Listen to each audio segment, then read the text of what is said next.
আজকে ভিডিওর মধ্যে তুলে ধরলাম আজকে আমরা কি কাজ করছি। এই কাজটা চলিতেছে মুরাদপুর পূর্বপাড়া। এই বিল্ডিংয়ের মহাজন হচ্ছে একজন প্রবাসী। অনেক প্রবাসী ভাইয়েরা অনেক পরিশ্রম করে, অনেক তাদের একটা স্বপ্ন থাকে যে একটা স্বপ্নের বিল্ডিং করবে, তো সেটাই আজকে করতেছি আমরা। আসসালামু আলাইকুম প্রিয় বন্ধুরা, সকলে কেমন আছেন? তো এই বিল্ডিংটা হচ্ছে 4 রুমের বিল্ডিং, 4টা বেডরুম। আর আজকে আমরা কাজ করতেছি লিংটারের কাজ। তো এটার ভিতরে একটা কিচেন রুম আছে এবং কি 2টা টয়লেট আছে।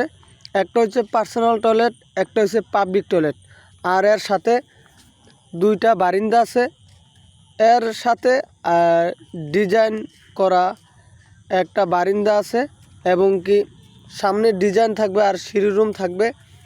আপনারা যারা যেখান থেকে আমার ভিডিওটা দেখতেছেন, অবশ্যই আপনারা ভিডিওর মাধ্যমে জানাবেন আমার কাজগুলো আপনাদের মাঝে কেমন হয়। আর আমার সাথে যারা যুক্ত হন নাই, অবশ্যই